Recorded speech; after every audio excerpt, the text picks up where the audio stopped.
that ball. 1st and 10 for Columbia on their 20. And Witkowski rolls out looking for a receiver, but he doesn't have time to throw. He hasn't had that much time to throw today, Sam. Quickness going against Steve Monteith, who's Columbia's best offensive lineman. Now they're in a 4-3. 2nd and 7 on the 23. Witkowski fires, and it is intercepted. It was intended for Cockrell. Was it a trap ball? No, it was an interception by Bob Marr, left cornerback, number 23. Fine reception. The ball was not thrown that poorly. He had enough on it, and he threw it low. When you're throwing over the middle, you want to keep that football low. Just a fine play by Marr, who made a leaping catch. I believe you're going to see the tail end of it here. As he comes in, you see the Columbia man in the area. It looked like Marr just was in better position, or perhaps wanted it a little more. Lafayette on the Columbia 33-yard line, 1st and 10, and the pass is completed to Al Cognigny as he moved down and in and on the fly. Ed Mangiarotti, number 21, left cornerback, made the tackle.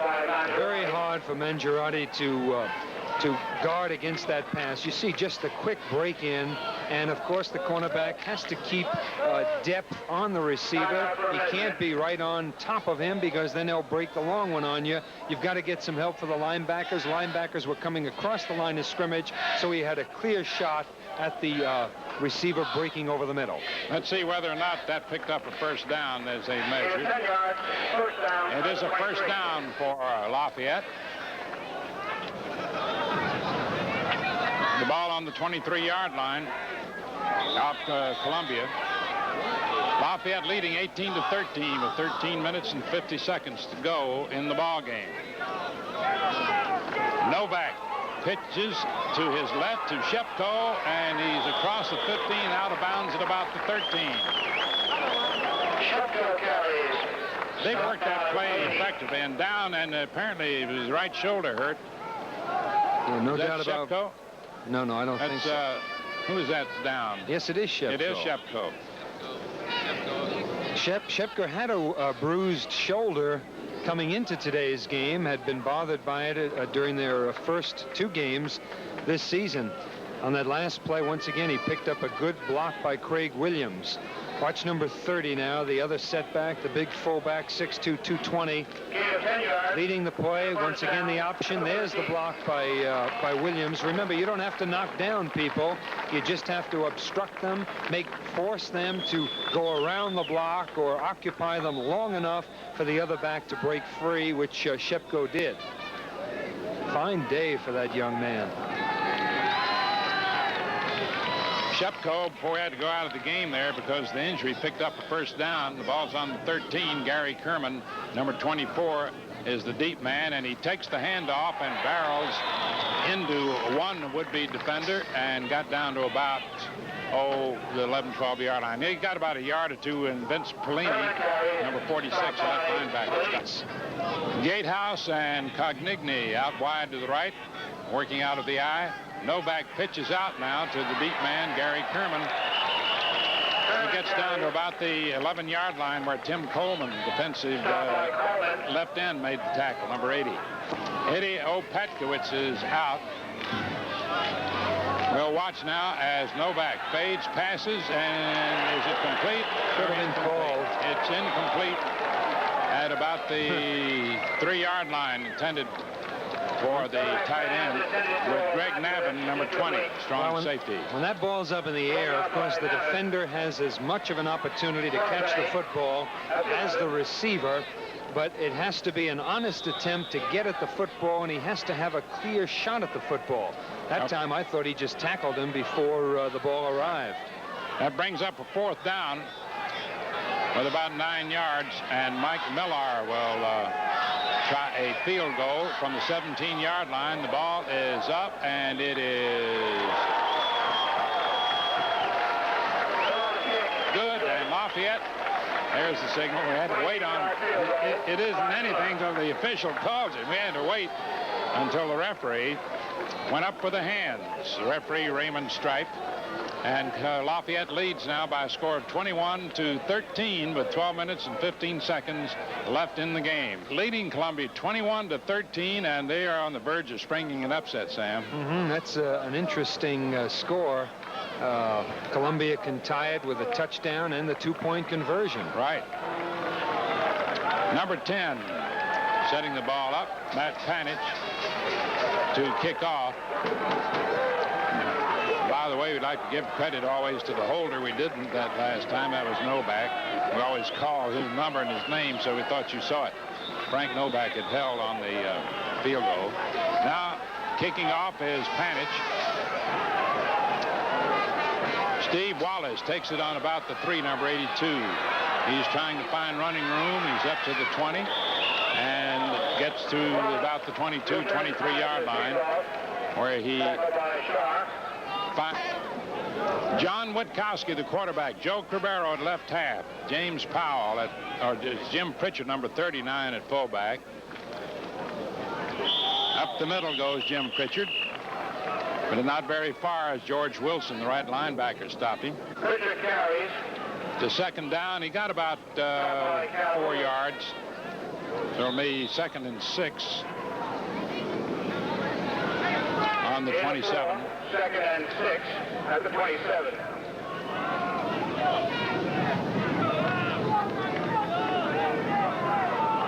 Bob Scharr looks over to the sideline of Lafayette to see what kind of defense they ought to be in.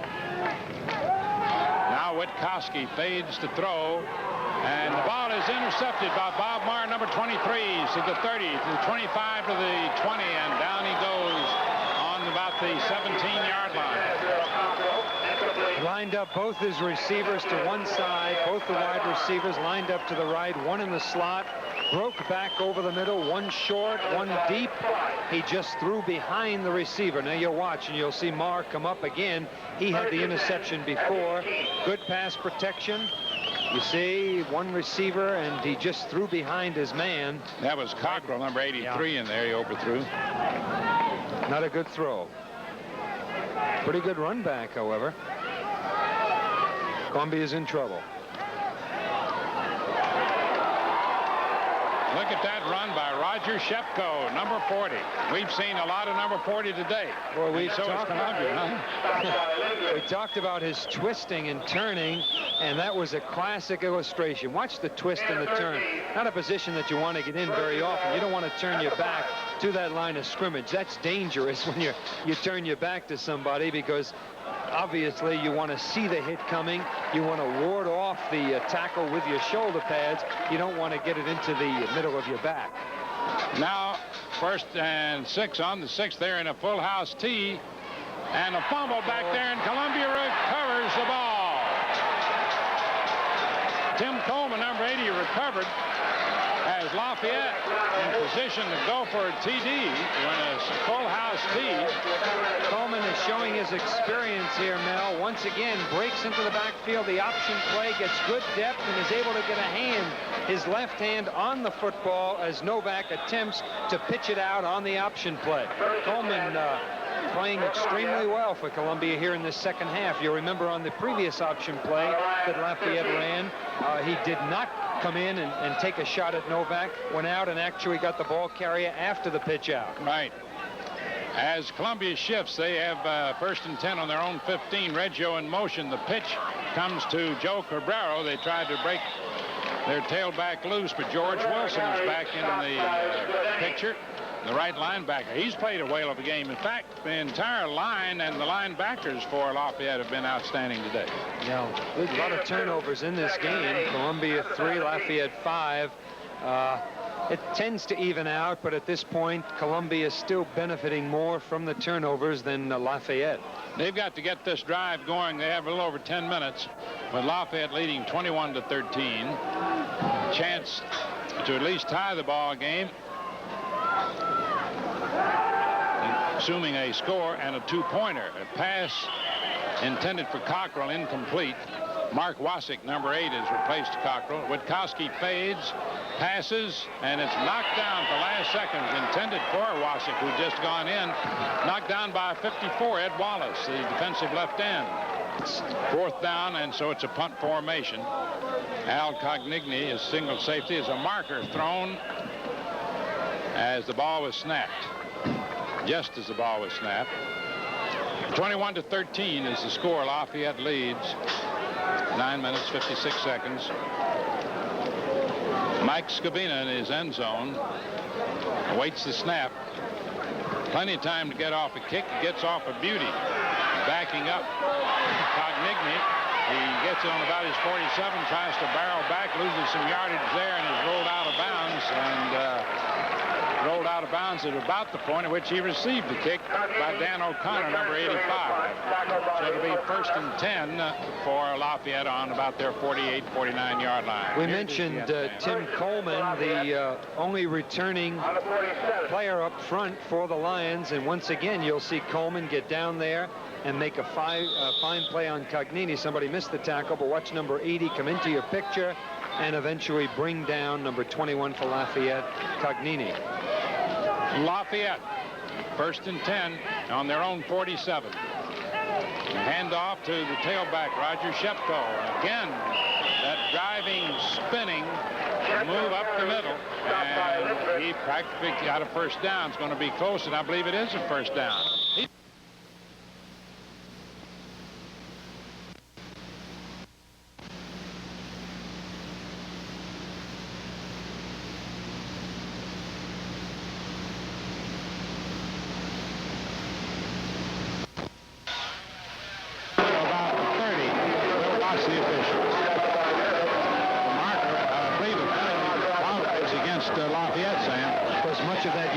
Expected after the receiver catches the ball, dumped it off to Quinn. Had one of the offensive linemen, number 75, Bob Clifford, out there as a blocker in front of him. There's a holding penalty you just saw against Lafayette.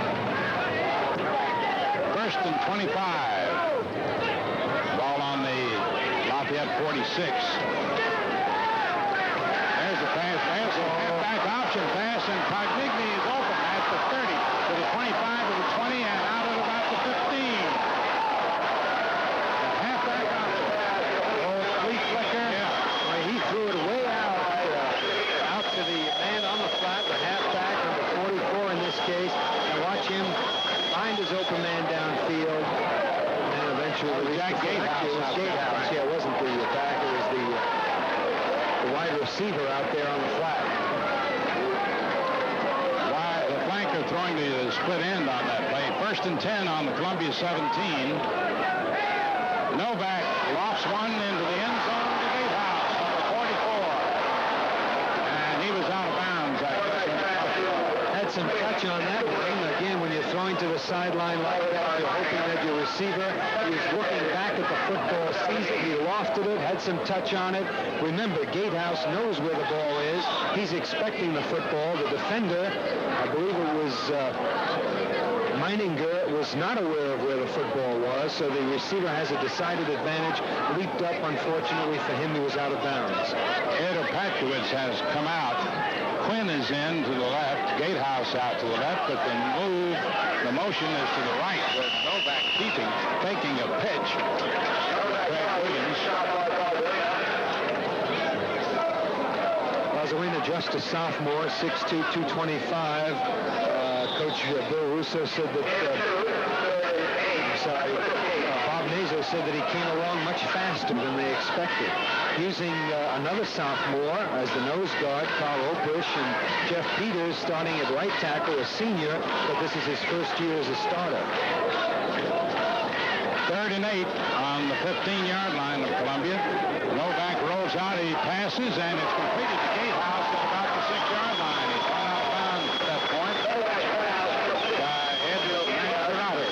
They got 2 tight ends in there, 88 Opatkowitz and Paul Scheidemann, number 82. As they run from the power eye, and he dives over for the touchdown. Lafayette goes up 27-13. Roger Shepko. What a day. Shepko has had some days on it. What a day. 23 carries for approximately 215 yards. Say if the entire team gets 215 yards in a game, you're doing exceedingly well. They say you need at least least 150, 175 to win. When you get one man gets you 215, you're in good shape. All right, we'll have the try for the extra point here. It's up. Mike Miller kicking. And it's good. And Lafayette leads with 7 minutes and 53 seconds remaining in the game by a score of 28-13 as they went 53 yards. 53 yards in 5 plays, 2 first downs on the way. Came out on top. I'll talk about that test in a moment. Let's go to the kickoff. Steve Wallace taking it on about the 3s at 5-10, trying to find some running room. He goes toward the far sideline from us and is knocked out at about the 16-yard line. And the man who made the tackle was Roger Curlow, number 34. The test they give to determine athletic ability at Lafayette consists of the 40-yard dash, a shuttle run, chin-ups, dips, a vertical jump, deadlifts, and a bench press. Shepko bench presses well over 300 pounds. Columbia's ball on their 17-yard line, 1st and 10. The handoff to Jim McHale, the tailback. George Wilson made the stop. Here is again Bill Russo, who stayed on after graduating at Brown as an assistant, an offensive coordinator, and then went to Wagner, changed their program around. This is his first year at Lafayette. Lafayette has had a great history in the past, too. And now the pass from Witkowski is completed to James Powell, the fullback, coming out of the backfield of Bob Marr, number 23. Now we have Cabrera and Pritchard in a pro set, slot left. The ball carried by Pritchard up the middle, and he finds some running room down to about the 41-yard line of Lafayette. Bob Marr, number 23, came up to make the tackle from his left cornerback position. And Bob Nazo alternating offensive backs. Good theory, keep people fresh, maybe sending in plays also with some of those backs. This time, Gatehouse goes out of the ball game, and Jim McHale comes in, maybe sending in a play. 28-13, Lafayette leading. Approximately 6 minutes left to go in the ball game. Keith Cockrell out wide to the left along with the split end, Bill Reggio. The flanker and the split end left. Out of the eye, they shift into a split backfield. The pitch back goes to Jim McHale, trying to go off his right tackle. 5 minutes, 20 seconds to go. 28-13 Lafayette. 2nd and 6 for Columbia on the Lafayette 37. Witkowski fakes to his tailback, rolls out, throws, and overthrows Rowell. Number 87, Luke Dreyer and Joe Skladany, the defensive standouts on the previous play. Again from a pro set. Witkowski looks. He finds a defender jumping in front of Reggio, the intended receiver, Bill Reggio, and that was Roger Perillo, number 34, the strong safety. John Witkowski upset with himself, Mel. Understandably so, but whenever you put the ball in the air as much as he's done today, you're going to throw some interceptions. Why coaches who have the horses, outstanding personnel, prefer to control it on the ground. There he just threw a little bit behind the receiver, right into the hands of a Lafayette defender.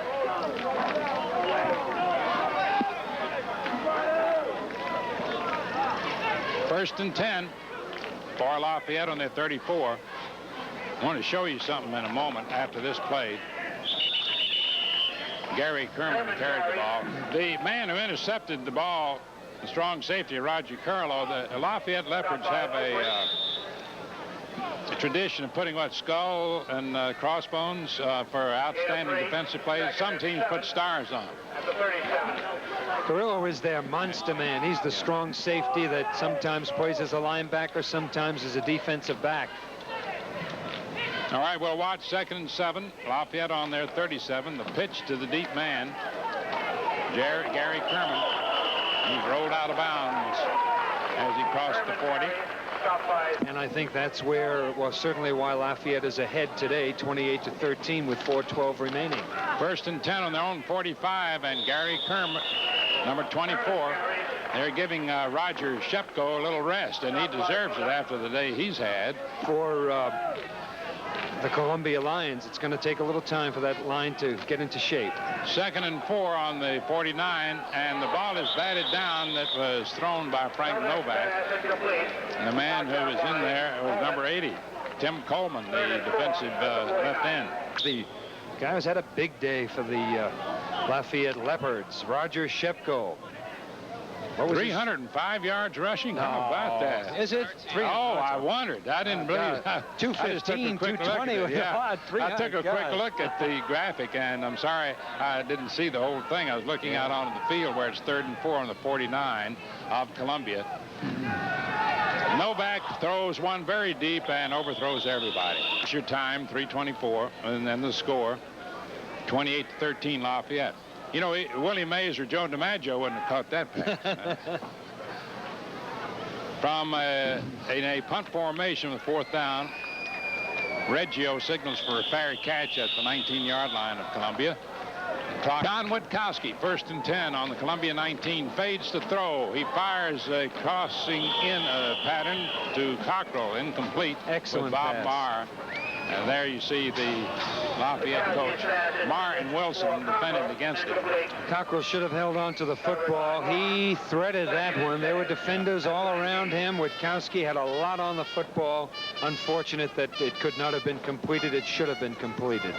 Bill Russo, you just looked at, has as assistants Keith Camaforo, Joe Sarah, Jock Sidlecki, Dennis Kaiser, Dan Wheeler. As he always says, the head coach should designate authority and just supervise and do some teaching too. Carrying that ball is Tom Norton, number 38 for Columbia. George Wilson made the stop for Lafayette. You got two fine young coaches in Bob Naso and Bill Russo. 3rd and 1 for the Lions. Fake and a keep by Witkowski. He's going for the 1st down and driven out of bounds by Roger Curillo, number 34. Clock is stopped. The ball's on the 32-yard line of the Lions. 1st and 10. Bill Reggio comes out wide to the right. He's the split end. Joe Cabrera, the tight end, went off.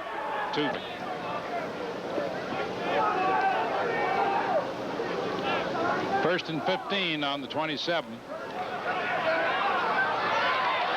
Good run by Jim Pritchard, the fullback. 1st and 10 on the 43, and now Pete Rapp. Let me see, is Pete Rapp? No, Witkowski is still in there. He fires, and the ball's up in the air and deflected and grabbed. Roger Curillo deflected it. Who grabbed that ball? Did it ever hit the ground, or was that Bob Scharr who finally got in there?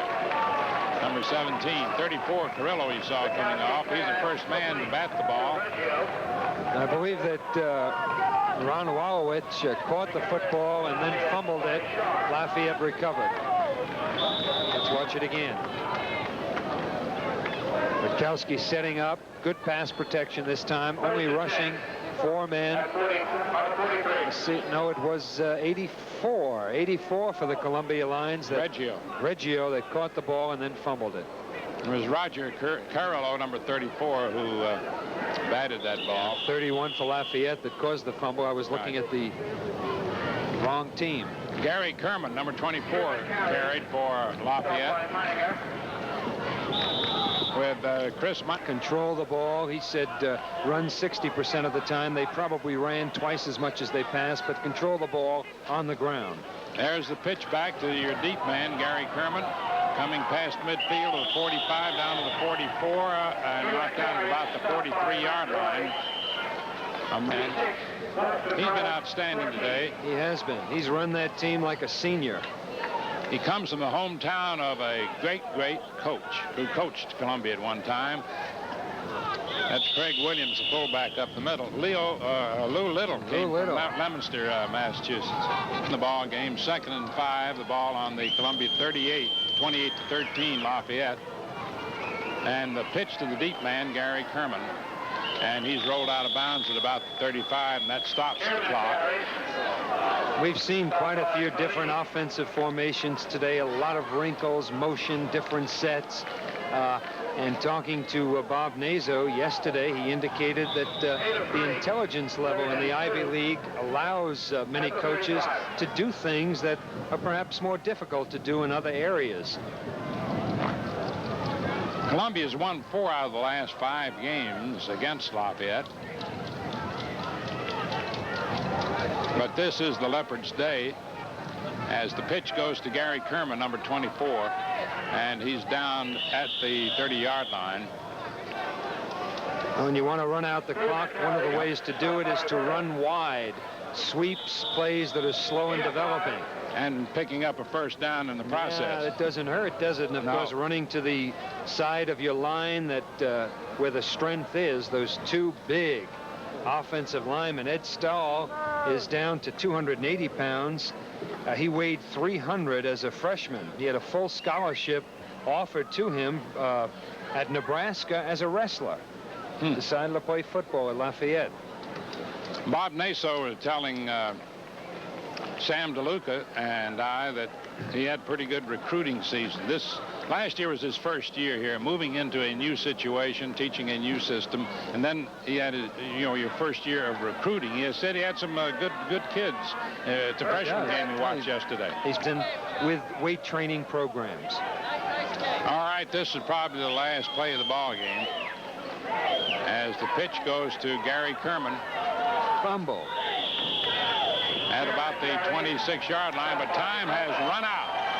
And football weather, kind of a Christmas in the air here this afternoon, and I love it. This is the first time this season. This is only the 3rd week of the season, but it really feels like football weather today, Dave. We've been pretty lucky weather-wise all the way around. We had a little bit of rain before the Newberry game, kind of kept the field a little bit soggy.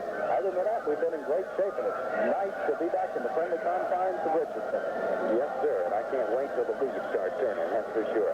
Matt Panich will kick off for the Lafayette Leopards. Andy Leeper is going to follow on it at the 14-yard line. A little bit of a mix-up there, so the Wildcats first and 10 at their 14-yard line.